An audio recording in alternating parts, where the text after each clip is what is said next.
Baiklah Bapak Ibu sekalian, mari kita simak pengantar budaya positif berikut ini.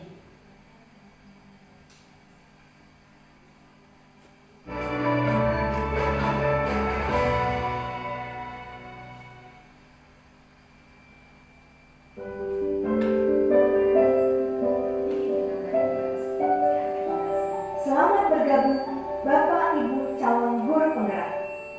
Selamat jumpa pada modul disiplin positif. Saya yakin Bapak Ibu yang telah bertahun-tahun mengajar, mendampingi murid-murid bertumbuh dan berkembang, menyadari bahwa belajar adalah kunci dari mengajar. Belajar adalah modal besar pengajar. Bapak Ibu telah memiliki modal utama guru penggerak, yaitu semangat untuk belajar. Dalam modul ini, Bapak Ibu akan menjelajahi dan memahami budaya yang ada di dunia pendidikan hingga mengakar pada praktik di sekolah.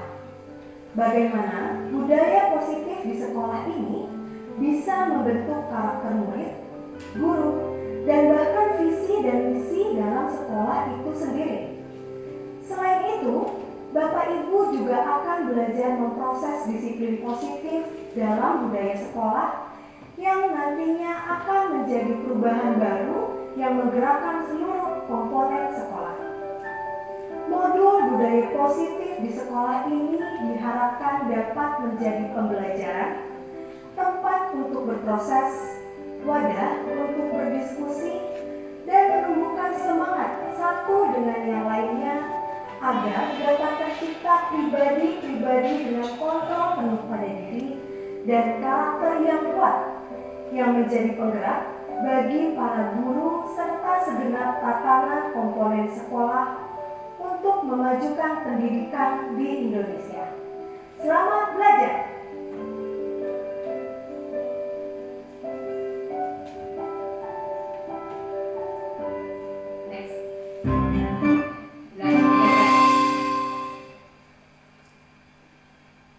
Demikian tadi itu paparan dari instruktur kami dengan budaya positif. Bapak Ibu sekalian, topik dalam eksplorasi konsep itu kami ada 6. Yang pertama, disiplin positif dan nilai kebijakan universal. Yang kedua, teori motivasi, hukuman, dan penghargaan restitusi. Keyakinan kelas. Yang keempat, kebutuhan dasar manusia dan dunia berkualitas. Yang kelima, posisi kontrol. Di sini ada 5 posisi kontrol. Dan yang keenam adalah segitiga restitusi. Ke depan kita akan bahas satu-satu. Next Pak. Di sini di pembelajaran 2.1 disiplin positif dan nilai-nilai kebijakan universal. Untuk yang pertama, next Pak.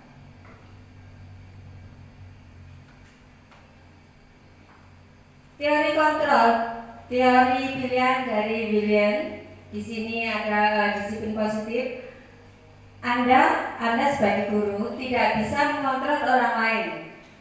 Hanya Anda yang bisa mengontrol diri Anda sendiri.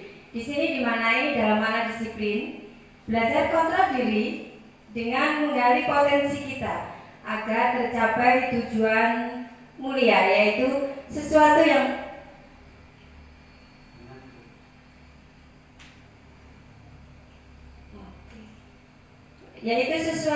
menjadi seseorang yang kita inginkan berdasarkan nilai-nilai yang kita hargai. Bapak Ibu, di sini itu ada 2 motivasi, yaitu motivasi intrinsik dan motivasi ekstrinsik. Yang pertama yaitu motivasi ekstrinsik.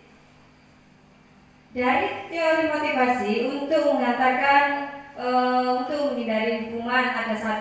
Yang kedua, untuk mendapatkan imbalan dari kita, anak-anak kita, untuk mengajarkan anak-anak untuk kedepannya bahwa hukuman atau imbalan tadi itu sangat bertolak belakang dengan kita. Di sini semua perilaku memiliki tujuan. Seperti tadi teori motivasi untuk menghindari hukuman dan untuk mendapatkan imbalan. Akan tetapi untuk motivasi intistif di sini untuk menghargai diri sendiri dan ke nilai-nilai kebajikan universal. Bapak Ibu sekalian, kami mempunyai model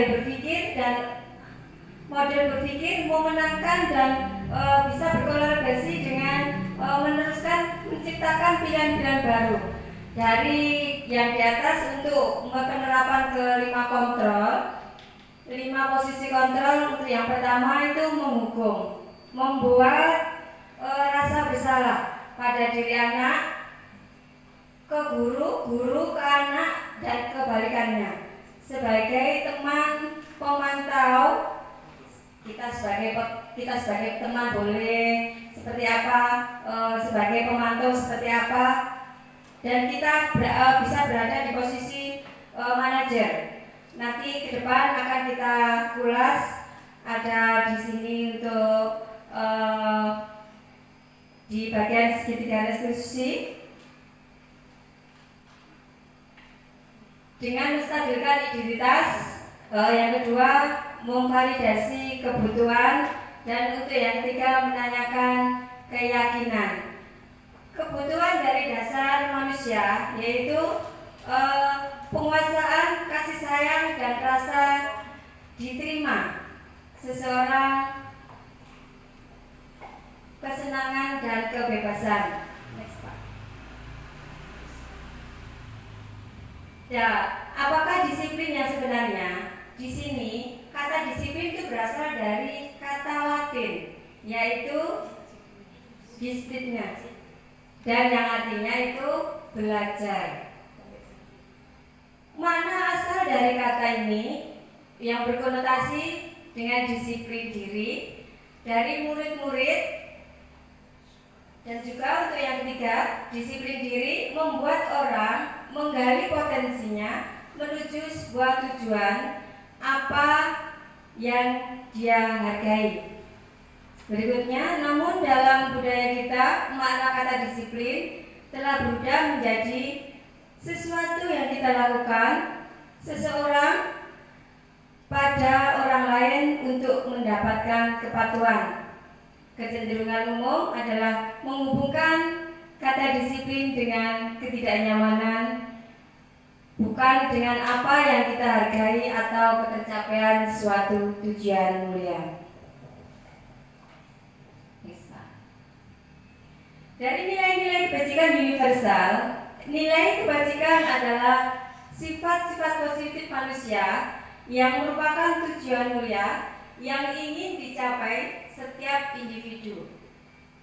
Nilai-nilai tersebut bersifat universal dan lintas bahasa, suku bahasa, agama maupun latar belakang.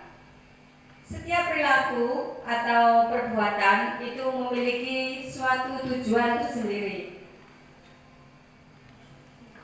Dengan mengaitkan nilai-nilai kebajikan yang diyakini seseorang, maka motivasi intrinsiknya akan terbangun sehingga menggerakkan motivasi dari dalam untuk dapat mencapai tujuan mulia yang diinginkan. Dari nilai-nilai kebajikan yang ingin dicapai oleh setiap anak Indonesia akan dikenal dengan profil pelajar Pancasila.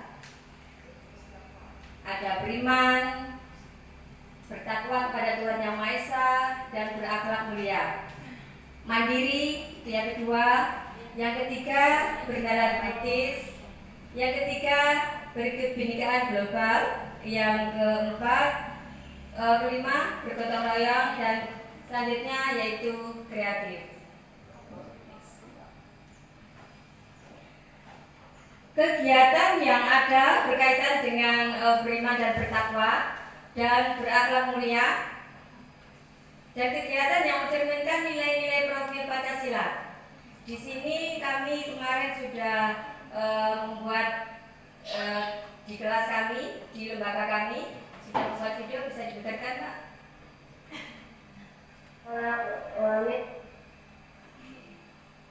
Yang pertama, Lah itu bukti fisik mencemarkan dari lembaga kami. ومن شر النفاثات في العقد ومن شر غاسق إذا وقب ومن شر النفاثات في العقد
Ya, berikutnya Pak.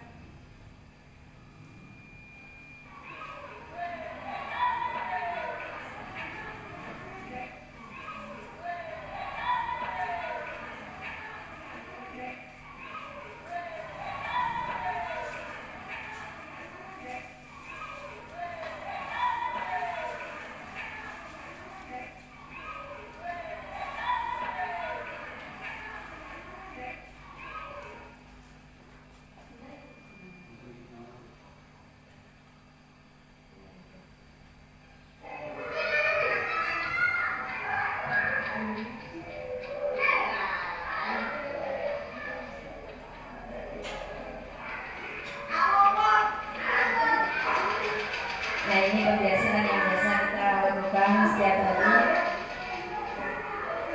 mengambil air wudhu dan melaksanakan sholat duha bersama-sama.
Ya, demikian tadi itu pembiasaan yang biasa kita lakukan di lembaga kami.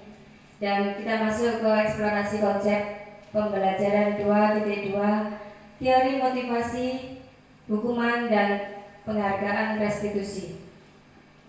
Next Pak. Apa sebelum Bapak Ibu pernah mendengar itu? Ya, nggak apa-apa, lanjut. Dari teori motivasi perilaku manusia, untuk menghindari ketidaknyamanan hukuman, apa yang akan terjadi apabila saya tidak melakukannya?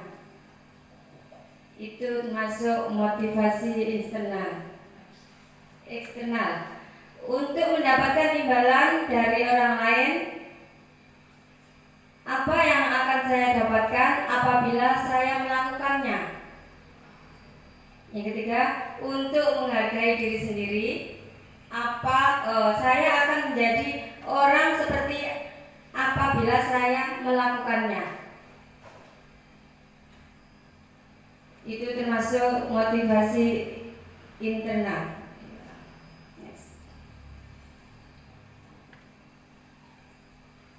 Merdeka, menurut Ki Hajar Dewantara, merdeka itu artinya tidak hanya terlepas dari perintah, akan tetapi juga cakap buat memerintah diri sendiri. Ya. Dan apa itu restitusi? Restitusi adalah proses menciptakan kondisi bagi murid untuk memperbaiki kesalahan mereka, sehingga mereka tidak bisa kembali pada kelompok mereka dengan karakter yang lebih kuat.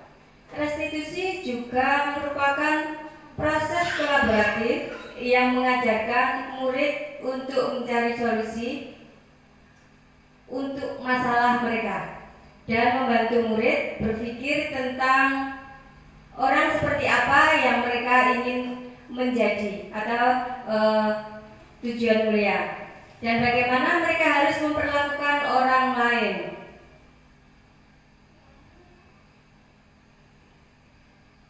Dari 9 ciri-ciri restitusi ini, yang pertama, bukan untuk menebus kesalahan, namun untuk belajar dari kesalahan. Yang kedua, memperbaiki hubungan. Yang ketiga, tawaran bukan paksaan. Restitusi menuntut untuk melihat ke dalam diri. Restitusi mencari kebutuhan dasar yang mendasar tindakan.